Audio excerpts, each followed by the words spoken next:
Good morning, students. This is Kalpana Singh on the stage RITT YouTube channel पर आप सभी का एक बार फिर से स्वागत है। आप हमारे YouTube चैनल को लाइक, शेयर एंड सब्सक्राइब करिए, साथ ही में बेल आइकन को भी प्रेस करिए।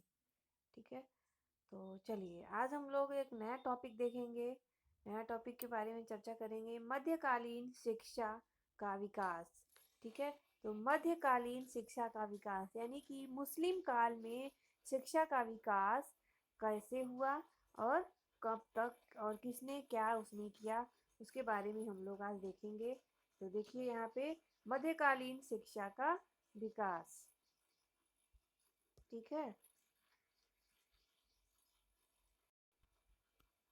चलिए देखते हैं हम लोग। देखिए यहाँ पे 8वीं शताब्दी में मुसलमानों ने भारत पर आक्रमण करने प्रारंभ कर दिए थे और प्रारंभ में उनकी रुचि भारत के धन दौलत में थी, परंतु बाद में मुस्लिम क्रांतियों के उद्देश्य धन दौलत के साथ साथ भारत में अपना शासन स्थापित करना भी हो गया था। मोहम्मद गजनवी को भारत का प्रथम मुस्लिम शासक माना जाता है। मोहम्मद गजनवी को प्रथम भारत का प्रथम मुस्लिम शासक माना जाता है। मोहम्मद गजनवी ने भारतीय भूमि पर प्रथम बार अंदर तक प्रवेश किया था तथा यहाँ के जनजीवन व शिक्षा व्यवस्था को काफी प्रभावित किया। सन 1192 में तराइन के द्वितीय युद्ध में पृथ्वीराज चौहान को हराकर भारत में मुस्लिम शासन की स्थापना की। मुस्लिम शासक मध्यकाल में अपने साथ साथ एक नवीन संस्कृति, धर्म तथा आदर्श लाए तथा अपने शासन को दृढ़ करने के लिए उन्होंने स्वयं को मुस्लिम धर्म तथा इस्लामी ज्ञान व संस्कृति का प्रचार करने के लिए समर्पित कर दिया। शिक्षा व्यवस्था भी परिवर्तन के इस प्रभाव से अछूती नहीं थी। वैदिक श्लोकों तथा बुद्ध साहित्य के साथ साथ कुरान की आयतों का भी पाठ होने लगा। इस्लामी शिक्षा के प्रति सभी शासकों ने रुचि दिखाई।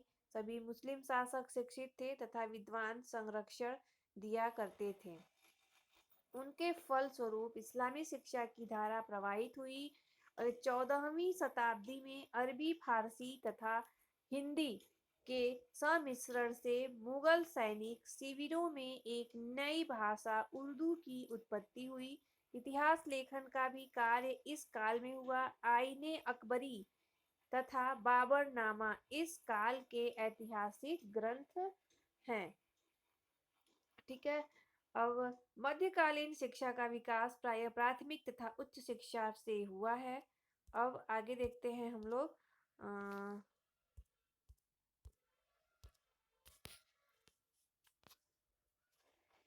यहाँ पे देखिए, माध्यमिक शिक्षा का मुख्य केंद्र मकतब थे और इसके अतिरिक्त खानकाहें और दरगाहों में प्राथमिक शिक्षा प्रदान की जाती थी। जिस प्रकार वैदिक युग में उपनयन और बौद्ध संस्कार के उपरांत बालक की बौद्ध शिक्षा में पवज्जा संस्कार के उपरांत बालक की शिक्षा आरंभ होती थी, उसी प्रकार मुस्लिम युग में बिस्मिल्लाह खानी की रस्म के बाद बालक अपनी शिक्षा आरंभ करता था।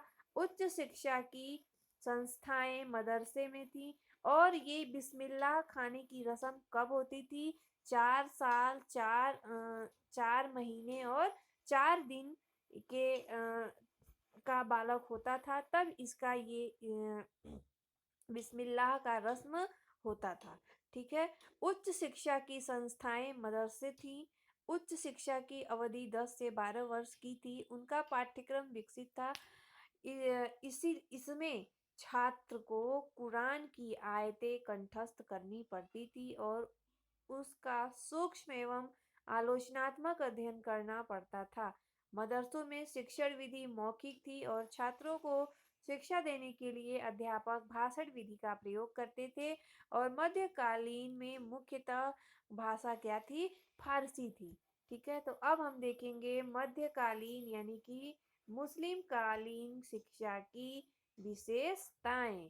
ठीक है, तो सबसे महत्वपूर्ण विशेषता है उनका और इसमें है इस्लाम धर्म का प्रसार करना। ठीक है, तो देखिए इस्लाम धर्म के अनुसार इस्लाम का प्रचार प्रसार करना प्रत्येक मुसलमान का कर्तव्य था। इसके अत्यंत सबब यानी कि पुण्य का कार्य स्वीकार किया जाता था। यही कारण है कि मुस्लिम शासकों के जो उद्देश्य हुए हैं भारतीयों को मुस्लिम धर्म अपनाने को प्रोत्साहित करना था। आगे देखिए इस्लामी संस्कृति का प्रसार करना। तो मुस्लिम शिक्षा का दूसरा महत्वपूर्ण उद्देश्य ये देखिए इस्लामी संस्कृति का प्रसार। यहाँ पे था इस्लाम धर्म का प्रचार प्रसार करना और यहाँ पे है इस्लामी संस्कृति का प्रसार करना। तो मुस्लिम शिक्षा का दूसरा महत्वपूर्ण उद्देश्य इस्लाम धर्म की रीति रिवाजों परंपराओं सिद्धांतों तथा कानूनों को भारतीयों तक फैलाना था। अनेक हिंदुओं ने विभिन्न कारणों से वशीभूत होकर इस्लाम धर्म स्वीकार कर लिया। अतः मुस्लिम काल में शिक्षा का स्वाभाविक उद्देश्य मुस्लिम संस्कृति का प्रचार एवं प्रसार करना था। ठीक है, तो आगे देखिए यहाँ पे नेक्स्ट पॉइंट है हमारा नंबर तीसरा।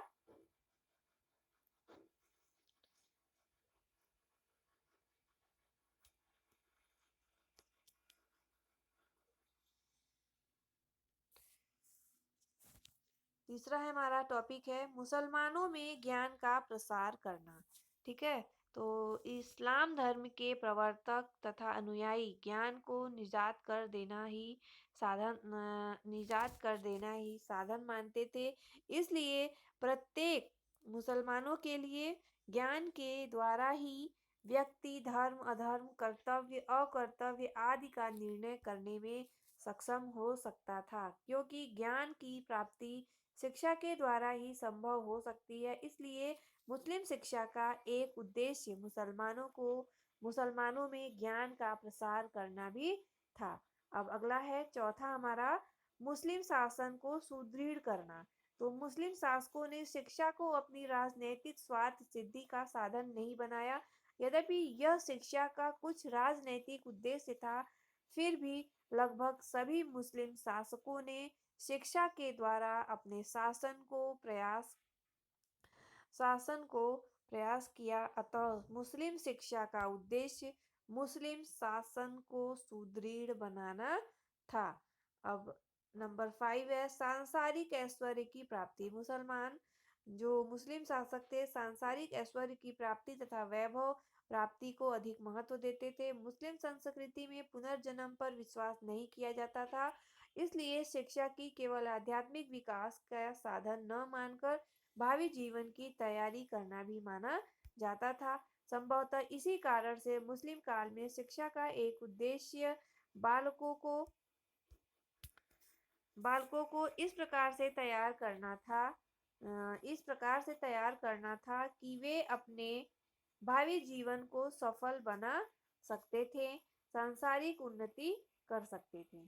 ठीक है, तो आज के लिए